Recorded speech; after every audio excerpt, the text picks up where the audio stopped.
ในช่วงเทศกาลสงกรานต์ปี 2569 นี้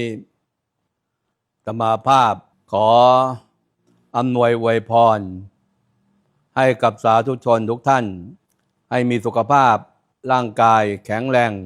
มีความสุขความเจริญมีความเจริญก้าวหน้าในหน้าที่การงานยิ่งขึ้นไปโดยเฉพาะในช่วงเทศกาลสงกรานต์เช่นนี้นั้นขอเตือนสติชาวพุทธว่าจงอย่าประมาทต้องขยันซื่อสัตย์ประหยัดมัธยัสถ์กตัญญูทุกคนถ้าปฏิบัติเช่นนี้ได้แล้วจะมีความสุขความเจริญยิ่งขึ้นไปโดยเฉพาะความกตัญญูนั้นกับคุณพ่อคุณแม่หรือญาติผู้ใหญ่ในช่วงเทศกาลเราควรจะไปรดน้ำดำหัวขอพรจากท่านพ่อแม่ทุกคนก็จะให้พรลูกๆหลานๆทุกคนให้มีสุขภาพร่างกายแข็งแรงปราศจากทุกโศกโรคภัยอันตรายใดๆทั้งสิ้นโดยเฉพาะที่วัดพระเชตุพนนั้นเราได้จัดประเพณีสงกรานต์ซึ่งเราได้พยายามฟื้นจากของเก่ามาแล้วก็มีการทอดพระป่ามูลนิธิทุนพระพุทธยอดฟ้าในพระบรมราชูปถัมภ์ซึ่งมูลนิธิทุนพระพุทธยอดฟ้าในพระบรมราชูปถัมภ์นั้นก่อตั้งมาตั้งแต่ปี 2510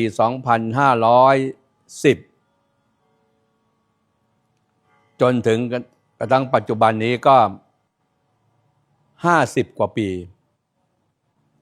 ประจวบกับว่าปี 2569 นั้นเจ้าประคุณสมเด็จพระอริยวงศาคตยานสมเด็จพระสังฆราชหรือว่าสมเด็จป๋าสังฆราชองค์ที่ 17มีพระชนมายุ130 ปีชาตการเจ้าประคุณสมเด็จสังฆราชปุ่นนั้นเป็นประธานมูลนิธิองค์แรกของมูลนิธิทุนพระพุทธยอดฟ้าในพระบรมราชูปถัมภ์ประจวบกับปี 2569 เจ้าประคุณสมเด็จพระมหาธีราจารย์ซึ่งเป็นประธานมูลนิธิทุนพระพุทธยอดฟ้าในปัจจุบันก็เลยมีบัญชาให้คณะสงฆ์จัดทอดพระป่ามูลนิธิทุนพระพุทธยอดฟ้าในพระบรมราชูปถัมภ์ตามสโลแกนที่บอกว่า1 เหรียญ 1 กองทุนสมทบทุนมูลนิธิให้เจริญรุ่งเรืองยิ่งขึ้นไปเพราะนั้นจึงขอเชิญพุทธศาสนิกชนทุกท่านมาร่วมประเพณีสงกรานต์ที่วัดพระเชตุพนเหนือสิ่งใดก็คือมาก่อเจดีย์ทรายมาสงน้ำพระ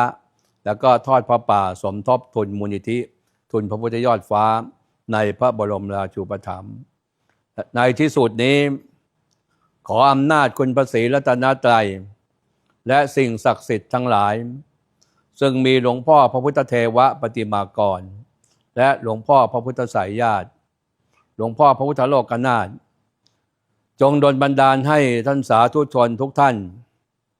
จงมีสุขภาพร่างกายแข็งแรงมีความสุขความเจริญมีความเจริญก้าวหน้าในสิ่งที่คิดที่ความปรารถนาทุกท่านทุกคนเทินขอเจริญพร